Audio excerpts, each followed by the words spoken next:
What's going on, fantasy football fans? I'm your host, Hussein the Brain, and you're watching The Couch. Welcome to my Week 14 DFS NFL Picks video. You guys wanted a free webinar, and that's what I'm going to give you. You can click right here if you're on a computer to get more info and register, or just go to fantasycouch.com. The first 50 people to register to my free webinar, it's a DFS NFL Secrets webinar, will be in a raffle to win a free t-shirt, but that's only for the first 50 to register, so go ahead and do that. The webinar will be this Saturday, 4 p.m. Pacific time. I'll be giving out my personal procedure on how I get ready for these videos and how I make my lineups each and every week. We'll be using a lot of Week 14 examples in this webinar, so make sure you guys sign up for that. For this video, I'm going to give my NFL picks for Week 14, but I'm going to do a little bit different. I'm going to also talk about my top 5 stacks for the week for you guys that like GPPs.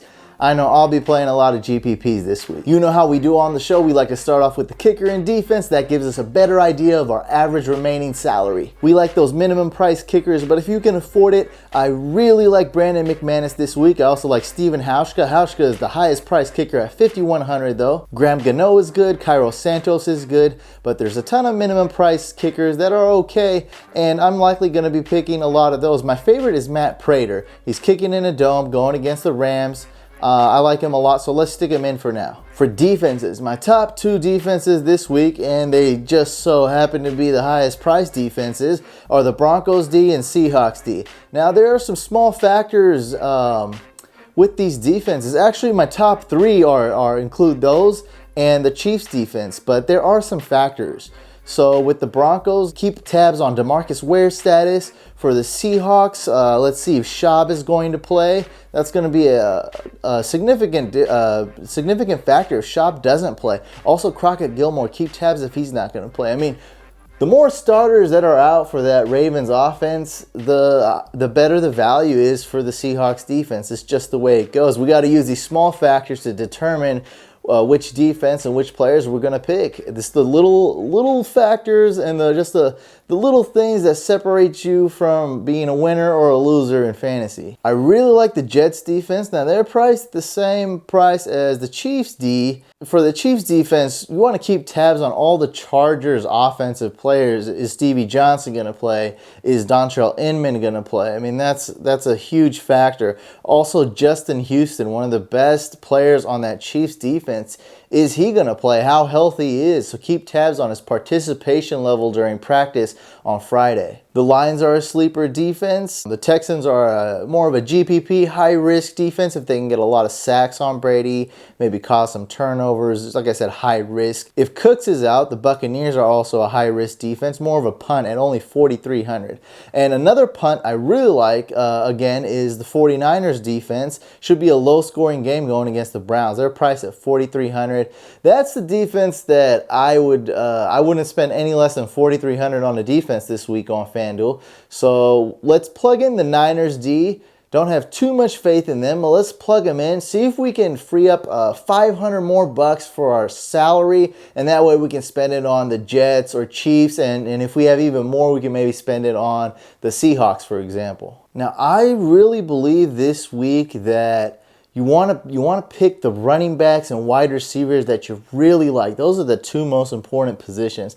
There are a lot of options for quarterbacks this week. Here are my top 5 quarterback stacks this week. Number 5, I like Cam Newton. Now, you can just plug him in, just Cam Newton. You don't even need to stack him. But if you did stack him, I would stack him with Greg Olsen. My 4th most favorite stack this week is Tyrod Taylor, and you can stack him with Sammy Watkins and or Charles Clay. I would likely only stack him with Sammy Watkins. Keep in mind, quarterbacks like Taylor and Cam Newton can score those rushing touchdowns. My 3rd most favorite stack is Jameis Winston. Now, this one is a totally optional stack. You can go several ways. I would definitely stack him with Austin Seferian-Jenkins. That's the stack I like the most. Mike Evans, great stack as well, but that's going to be pretty obvious. You may want to go away from what the general public is doing and go with maybe Vincent Jackson, someone that's super risky if you want to do a super risky GPP. My second most favorite stack is Ryan Fitzpatrick. Now with this one, I'm just going to go straight to, hey, if I'm picking Ryan Fitzpatrick in a GPP, I mean, they don't throw to the tight ends. He sometimes throws to Bilal Powell, but I'm definitely stacking him with Decker and Brandon Marshall. So if I pick Fitzmagic in a GPP, I'm going with Brandon Marshall and Eric Decker as well. And my number one most favorite stack this week, the one I did week 4 and almost won the $1 million, I'm going with Blake Bortles and the Allen brothers. So I'm picking Blake Bortles, Allen Hurns, and Allen Robinson. My most favorite running back that I'm going to have, this is one of my base players that I'm going to have in a lot of my lineups, is Doug Martin. I believe the second most expensive running back, priced at $8,000, but he's going to be well worth it. He's been playing great, has a ton of rushing yards this season, so I'm definitely going with him. I also really like LaShawn McCoy. He's pretty good in both cash games and GPPs. Thomas Rawls is okay. Jonathan Stewart's pretty good. Price not too bad. But I'm probably going to rather spend up on Shady or Doug Martin or go lower. And the guys I like that are cheaper are, I really like Sean Drone and TJ Yeldon, both those guys at $6,500 and $6,400 respectively. And for a high-risk GPP running back, I like CJ Spiller.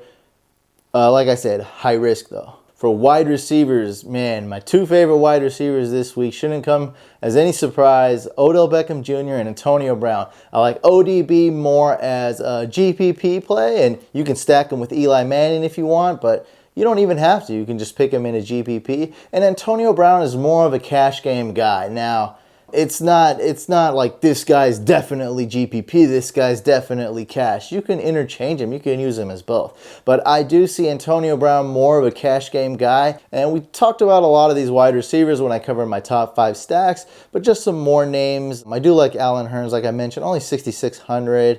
I do like Vincent Jackson, $6,800 as I mentioned before. Devontae Parker is okay, high risk though. For lower risk at the same price of $5,900, I really like Anquan Bolden, but keep in mind, I don't expect him to score a lot of points. He's more of a cash game guy. I know he's going to get 5 receptions, 50 yards likely. He's going to be heavily targeted. He's going to get those possession receptions, maybe, just maybe even throwing a touchdown for my fantasy team. For tight ends, the number 1 tight end this week is Greg Olsen. I have him projected to score the highest amount of points, but that's going to be really tough to squeeze him in with that a high price tag. Now, I'd have a super sleeper for you guys if you want to save. I like Blake Bell of the San Francisco 49ers. This guy's really raw. It's going to be high risk, but you know, sometimes you spend up on a tight end, or you can just never quite get a good tight end in your DFS lineups. Well, sometimes it's better not to spend too much on a tight end. So priced at minimum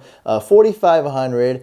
Garrett Selleck, we know he's not playing, and Vance McDonald's unlikely to play. So Blake Bell's really the only option at tight end for them. Also, another sleeper is Will Tye. Now, reason I don't like him too much, he's only 6'2", doesn't get a lot of red zone targets, so it's going to be really tough for him to get a touchdown. So that's not a lot of upside. Even in cash games, you still want touchdowns.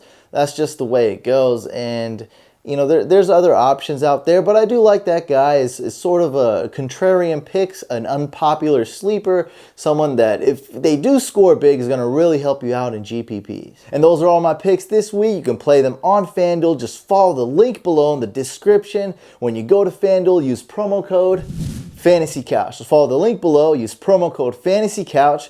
And hey, let's get some W's in DFS this week. I wish you all good luck. That's all the time we have for this video. I'll see you guys Saturday on the webinar. Also, make sure you hit like on the video, subscribe to the YouTube channel. I'll see you guys on the next video, and I'll see you Saturday on the webinar, 4 p.m. Be there, be square.